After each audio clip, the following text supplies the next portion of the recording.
मेरे प्यारे दोस्तों, आज हम आपको एक ऐसा खौफनाक किस्सा सुनाने जा रहे हैं जिसे सुनकर आपके रोंगटे खड़े हो जाएंगे। एक ऐसी औरत जिसके दिल में बस नफरत और बदले की आग थी। एक नेक दिल शख्स जिसने कभी किसी का बुरा नहीं चाहा, और एक मासूम बेटी जो हर रोज जुर्म सहती रही। लेकिन जब जुर्म हद से बढ़ जाए तो अल्लाह का इंसाफ भी कयामत बनकर टूटता है। कि मौत का जाल बुना था, वह खुद उसी जाल में फंसने वाली थी। आखिर ऐसा क्या हुआ कि पूरी हवेली चीख से गूंज उठी? जानने के लिए इस कहानी को आखिर तक जरूर सुनिए। हरे भरे खेतों के बीच बसी एक छोटी सी बस्ती, जहां हर रोजा इफ्तार के वक्त मस्जिदों से अजान की प्यारी आवाज गूंजती थी और गांव की गलियों में रमजान की बरकत महसूस होती थी।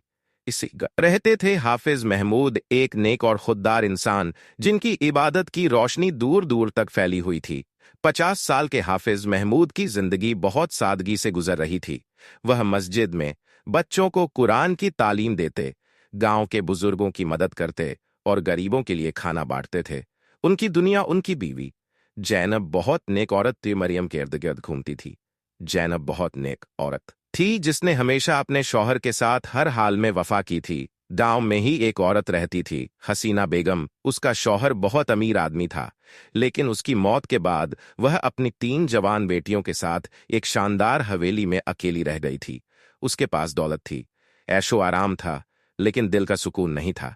हसीना बेगम ने जब पहली बार हाफिज महमूद को देखा तो उसकी नीयत खराब हो गई। वह चाहती थी कि हाफिज महमूद उसके हो जाए। उसने उन्हें शादी का पैगाम भेजा, लेकिन हाफिज महमूद ने साफ इनकार कर दिया था। लेकिन हसीना बेगम हार मानने वालों में से नहीं थी। उसने दूसरी बार चाल चली। इस बार उसने अपनी छोटी बेटी नगमा को भेजा। नगमा हाफिज महमूद के पास आई और मासूमियत से बोली, मौलवी साहब, मेरी अम्मी चाहती हैं कि आप हवेली आकर हमें की कुछ बातें सिखाएं। हाफिज महमूद को लगा कि शायद हसीना बेगम अब सच में दीन की तरफ आना चाहती है, इसलिए वह हवेली चले गए। जैसे ही वह हवेली पहुंचे, हसीना बेगम ने उनके सामने एक बार फिर अपनी ख्वाहिश रख दी। मौलवी साहब, मैं अकेली हूं। मेरी बेटियों की जिम्मेदारी मुझ पर है। मुझे सहारे की जरूरत है। मैं चाहती हूं कि आप मुझसे निकाह कर लें। यह सुनकर हाफिज महमूद को गुस्सा आ गया। हसीना बेगम, मैंने पहले भी आपको मना किया था। मैं अपनी बीवी से मोहब्बत करता हूं और मैं आपसे शादी नहीं कर सकता। मुझे आपकी दौलत शोहरत की कोई चाहत नहीं है। गुस्से में वह उठकर चले गए। लेकिन अब हसीना बेगम के दिल में नफरत और बदले की आग भड़क उठी। अब हसीना बेगम ने एक नई चाल चली। उसने सोचा कि जब तक जैनब जिंदा है तब तक हाफिज महमूद उसे कबूल नहीं करेंगे। इसलिए उसने जैनब को रास्ते से हटाने का प्लान बना लिया। एक दिन हसीना बेगम ने अपनी खास नौकरानी रुखसार को भेजा। जैनब, बीबी बेगम साहिबा आपको याद कर रही हैं। वे चाहती हैं कि इस रमजान में मिलकर खैरात करें और कुछ नेक काम करें। जैनब को लगा कि शायद हसीना बेगम सच में बदल गई है, इसलिए वह अपने शौहर को बताए बगैर हवेली चली गई। हवेली में दस्तरखान बिछा हुआ था। जैनब को देखते हसीना बेगम आगे बढ़ी और बोली, जैनब बहन, आज हम साथ बैठकर इफ्तार करेंगे। जैनब ने खुशी खुशी खजूर उठाई, लेकिन उसे क्या पता था कि उस खजूर में धीमा जहर मिला हुआ था। यह कोई मामूली जहर नहीं था। यह ऐसा जहर था जो धीरे धीरे जिस्म में फैलता और शक की कोई गुंजाइश भी नहीं छोड़ता। इफ्तार के बाद जैनब वापस घर चली गई। शाम होते होते जैनब को हल्की कमजोरी महसूस होने लगी। पहले हल्का सा दर्द, फिर घबराहट, फिर बेचैनी। हाफिज महमूद परेशान हो गए। क्या हुआ? वाली थी कि अचानक उसकी सांस फूलने लगी। हाफिज महमूद ने हकीम को बुलाया, लेकिन जब तक हकीम आता जैनब की हालत बिगड़ती चली गई। हकीम ने नब्ज देखी और अफसोस से सिर झुका लिया। मौलवी साहब, अब कुछ नहीं हो सकता। कुछ ही पलों में जैनब की मौत हो गई। गांव में यह खबर आग की तरह फैल गई। हर कोई अफसोस जता रहा था, लेकिन किसी को शक भी नहीं हुआ कि यह हसीना बेगम की साजिश थी। हसीना बेगम ने रोने का नाटक किया। हाय जैनब, कितनी अच्छी औरत थी, अल्लाह उसे जन्नत दे। हाफिज महमूद पर गम का पहाड़ टूट पड़ा। उनकी बेटी मरियम हर दिन मां की कब्र पर जाकर रोती, लेकिन वह बेबस थे। अब हसीना बेगम ने अपनी आखिरी चाल चली। एक दिन वह खुद हाफिज महमूद के पास गई और आंसू बहाते हुए बोली, सकती हूं, आपकी बेटी छोटी है, उसे मां की जरूरत है। अगर आप चाहें तो मैं आपकी बेटी की देखभाल कर सकती हूं। हाफिज महमूद ने कोई जवाब नहीं दिया, लेकिन हसीना बेगम अब जीत के करीब थी। वह जानती थी कि समय के साथ हाफिज महमूद मजबूर होकर उससे शादी कर लेंगे। हाफिज महमूद के लिए जैनब की मौत एक ऐसा सदमा थी जिससे वह अब तक नहीं उभर पाए थे। वह अपनी बेटी मरियम को सीने से लगाते और उसकी आंखों में वह दर्द देखते जो वह सहकर भी बयां नहीं कर सकती थी। इधर हसीना बेगम अपनी चालें चल रही थी। वह जानती थी कि अब हाफिज महमूद बिल्कुल अकेले हो चुके हैं और यही मौका था जब वह उन्हें अपने जाल में फंसा सकती थी। उसने गांव के कुछ बुजुर्गों और मस्जिद के इमाम साहब को अपने महल में बुलाया और अब बिल्कुल अकेले हो चुके हैं। उनकी छोटी सी बेटी की परवरिश के लिए भी एक सहारे की जरूरत है। मेरी भी 3 बेटियां हैं जो अब बगैर किसी सरपरस्त के हैं। अगर हाफिज महमूद हमसे निकाह कर ले तो यह उनके लिए भी बेहतर होगा और हमारे लिए भी। गांव के बड़े बुजुर्गों ने जब यह सुना तो उन्हें यह बात सही लगी। उन्होंने हाफिज महमूद से आकर कहा, देखो बेटा, औरत मर्द की जिंदगी का सुकून होती है। तुम्हारी बेटी छोटी है, उसे भी एक मां की जरूरत है। हसीना बेगम बहुत अमीर औरत है, उसके पास सब कुछ है, लेकिन एक शरीफ मर्द का सहारा नहीं। अगर तुम उससे निकाह कर लो तो तुम्हारी भी दुनिया संवर जाएगी और उसकी भी। हाफिज महमूद ने यह बात सुनी तो उनकी आंखें भीग गई। वह अपनी बीवी से बेइंतहा मोहब्बत करते थे और उसकी मौत के बाद किसी औरत को अपनी जिंदगी में लाने का तसव्वुर भी उन्हें भारी लग रहा था। लेकिन गांव के लोग उनकी बेटी मरियम की बेबसी और हालात उन्हें मजबूर कर रहे थे। अगर यही मेरी तदबीर में लिखा है तो मैं इनकार करके भी क्या कर सकता हूं, उन्होंने गहरी सांस लेते हुए कहा। आखिरकार सबके समझाने के बाद हाफिज महमूद ने हसीना बेगम से शादी के लिए हाँ कर दी। लेकिन जब बात उनके महल में रहने की आई तो उन्होंने साफ इंकार कर दिया। अगर हसीना बेगम को मुझसे निकाह करना है तो उसे मेरे छोटे से घर में आना होगा। मैं उसकी दौलत के लिए शादी नहीं कर रहा और ना ही मुझे उसके ऐशो आराम की जरूरत है। अगर वह मेरे साथ सच्चे दिल से रहना चाहती है तो उसे मेरी दुनिया में आना होगा। यह सुनकर हसीना बेगम को बहुत गुस्सा आया, लेकिन उसने अपने चेहरे पर शिकन तक नहीं आने दी। उसने सोचा कि यह वक्त झुकने का है ताकि बाद में वह अपनी चाल चल सके। उसने मुस्कुराकर कहा, अगर मौलवी साहब चाहते हैं कि मैं उनके घर जाऊं तो मुझे क्या एतराज हो सकता है। मैं खुशी खुशी उनके साथ रहने को तैयार हूं।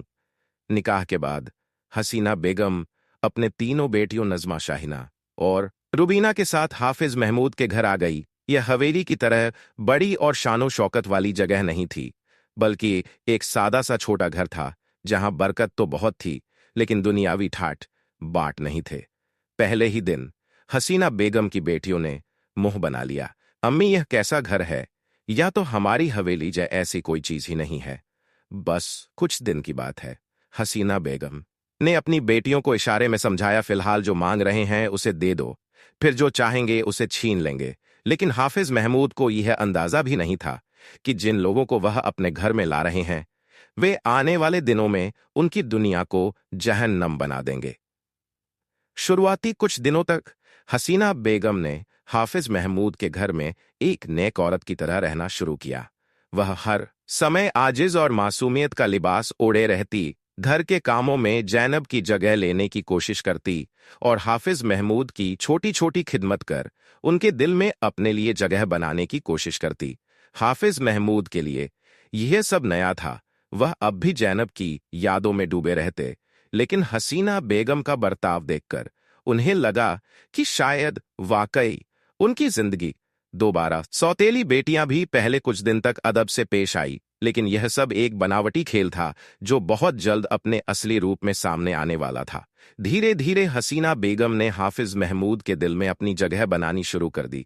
वह उनसे दिन रात दीन की बातें करती, उनकी इबादत गुजारी की तारीफ करती और अपनी बेटियों को भी उनके आगे झुकाने की कोशिश करती।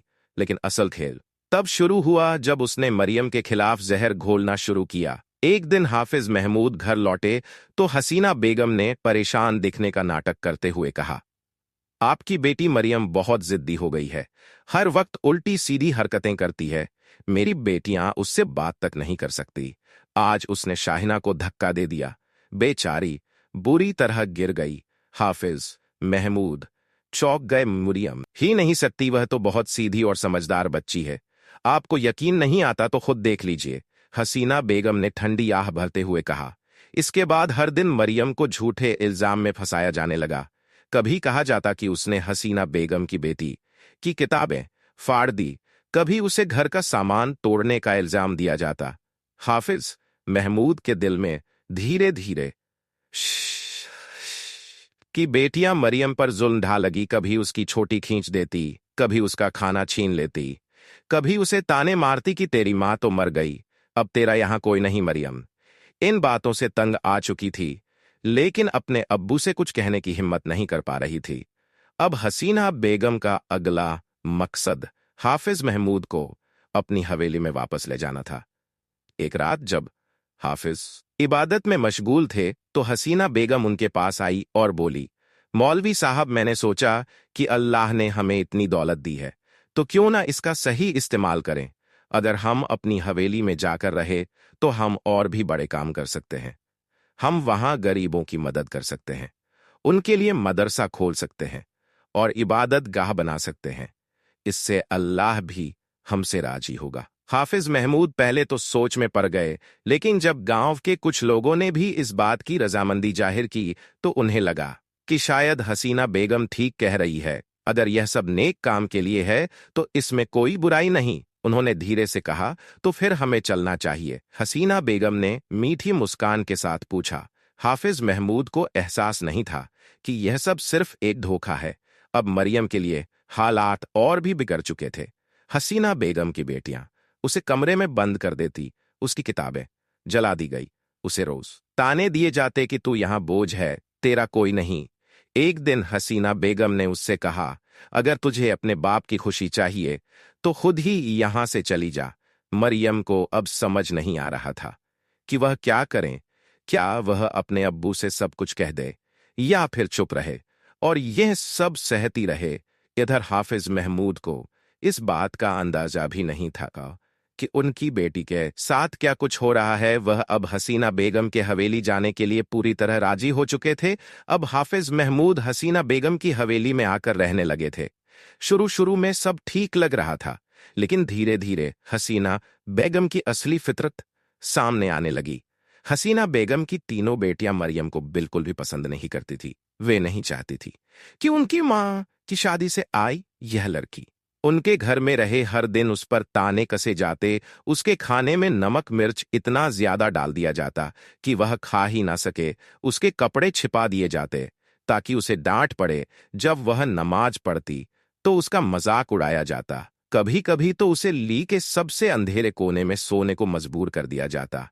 एक दिन जब मरियम अपने कमरे में थी, हसीना बेगम की बड़ी बेटी उसके पास आई और तंज कसते हुए बोली, तू इस घर में क्यों पड़ी है? जा अपने बाप के साथ कहीं और जा। मरियम की आंखें भर आई।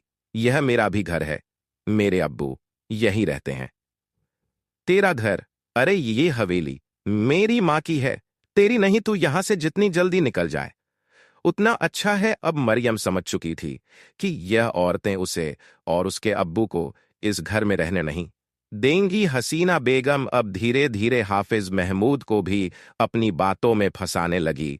वह उन्हें समझाने लगी कि तुम्हारी बेटी बहुत बदतमीज हो गई है। कभी कहती ये हमें इज्जत नहीं देती, हमें नीचा दिखाती है। कभी कहती इसका रिश्ता कर दो और इसे घर से निकाल दो। हाफिज महमूद को पहले तो यकीन नहीं हुआ, लेकिन धीरे धीरे जब हर दिन यही बातें उनके कानों में डाली गई तो वह परेशान रहने लगे। अब हाफिज महमूद अंदर से टूट रहे थे। एक तरफ उनकी मासूम बेटी मरियम थी जो रोज रोती थी, और दूसरी तरफ उनकी बीवी हसीना बेगम जो रोज झूठे इल्जाम लगाकर मरियम को बदनाम कर रही थी।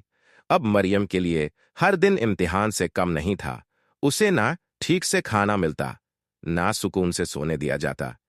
कभी उसे झूठे इल्जाम में फंसाने की कोशिश की जाती। एक दिन मरियम ने बहुत रोते हुए अपने अल्लाह से दुआ मांगी, या अल्लाह तू ही मेरा सहारा है, मुझे इन औरतों के जुल्म से बचा ले। मुझे मेरी अम्मी की याद बहुत आती है। या अल्लाह, कोई रास्ता निकाल जिससे मैं इस जहन्नम से निकल सकूं। हसीना बेगम का इंतकाम पूरा हो चुका था। उसने अपने शातिर दिमाग से हाफिज महमूद को शादी के अब वह महल में थी जहां उसका राज चलता था, लेकिन अब उसका मकसद बदल चुका था। उसे अब हाफिज महमूद और मरियम को भी रास्ते से हटाना था। उसका मानना था कि अब हाफिज महमूद के गुरूर को पूरी तरह मिटा देना चाहिए। वह घमंड करता था कि अपनी बीवी जैनब से बेइंतहा मोहब्बत करता था। वह घमंड करता था कि अपनी बेटी मरियम के लिए कुछ भी कर सकता था। जैनब रही और ना ही मरियम की कोई अहमियत बची थी। अब वक्त आ गया था कि वह दोनों भी दुनिया से चले जाएं। रमजान का मुकद्दस महीना था। सभी लोग इफ्तार की तैयारी कर रहे थे। आज हसीना बेगम ने खुद अपने हाथों से इफ्तार का शरबत बनाया, लेकिन इस शरबत में उसने एक खौफनाक चीज मिलाई। जहर। उसका इरादा था कि जैसे ही हाफिज महमूद और मरियम इफ्तार करेंगे, उनकी मौत धीरे धीरे होगी और किसी को शक भी नहीं होगा। जब हसीना बेगम ने झर वाला जग तैयार किया और उसे एक नौकर को दिया, तो उसी वक्त अजान की आवाज आई। अचानक से नौकर का हाथ कांप गया और जग जमीन पर गिरने से बाल बाल बचा। हसीना बेगम चौंक गई, लेकिन उसने तुरंत दूसरा जग तैयार किया। इफ्तार का वक्त करीब था। हाफिज महमूद और मरियम पहले से ही रोजे कि थे। हसीना बेगम ने नौकर को इशारा किया कि जहर वाला शरबत हाफिज महमूद और मरियम के सामने रख दे, लेकिन अल्लाह की कुदरत देखिए, नौकर के हाथों से बिना उसकी जानकारी के जहर वाला जग बदल गया। अब वह जहर वाला शरबत हसीना बेगम और उसकी तीनों बेटियों के सामने रख दिया गया। हसीना बेगम और उसकी बेटियों को कोई अंदाजा नहीं था कि शरबत बदल चुका है। जैसे ही उन्होंने शरबत पिया, उनका जिस्म कांपने लगा। सबसे छोटी बेटी दर्द से तड़पने लगी। बड़ी बेटी के होंठ नीले पड़ गए। हसीना बेगम की आंखें फैल गई, जैसे उसे यकीन ही नहीं हो रहा था कि यह क्या हो गया, यह क्या हो रहा है। हसीना बेगम दर्द से चीखी। हाफिज महमूद और मरियम सदमे में थे। या अल्लाह, यह क्या हो रहा है। हसीना बेगम दर्द से तड़प रही थी, लेकिन फिर भी वह बोल लगी, हाफिज महमूद, यह सब मैंने किया था। मैंने ही तुम्हारी बीवी को मारा था। मैंने ही तुम्हें बर्बाद करने की साजिश रची थी। आज मैं तुम्हें भी मारना चाहती थी, लेकिन अल्लाह ने मेरा अंजाम मुझे ही दे दिया। हाफिज महमूद की आंखों में आंसू थे। मरियम अल्लाह के आगे सजदे में गिर गई। या अल्लाह, तूने हमें बचा लिया। हसीना बेगम और उसकी तीनों बेटियां तड़प तड़प कर मर गए। चाल दूसरों के लिए चली जाती है, वही खुद के लिए तबाही बन जाती है। अल्लाह के इंसाफ से कोई नहीं बच सकता। यह कहानी हमें सिखाती है कि जो दूसरों के लिए गड्ढा खोदता है, वह खुद उसमें गिरता है। अल्लाह हमेशा नेक बंदों की हिफाजत करता है। जालिम को चाहे कितनी भी मोहलत मिले, एक दिन उसका अंजाम जरूर आता है। बुराई कभी भी जीत नहीं सकती। अब महल में सिर्फ सन्नाटा था। हाफिज महमूद ने अपनी बेटी को गले लगाया। बेटी, अब हम पर कोई जुल्म करने वाला नहीं बचा। मरियम ने रोते हुए कहा, अब्बू, ये सब अल्लाह की कुदरत थी। महल अब वीरान था। जुल्म करने वाली औरत और उसकी बेटियां अपने अंजाम को पहुंच चुकी थी। अब इस दुनिया में सिर्फ अल्लाह की रहमत और इंसाफ बाकी था।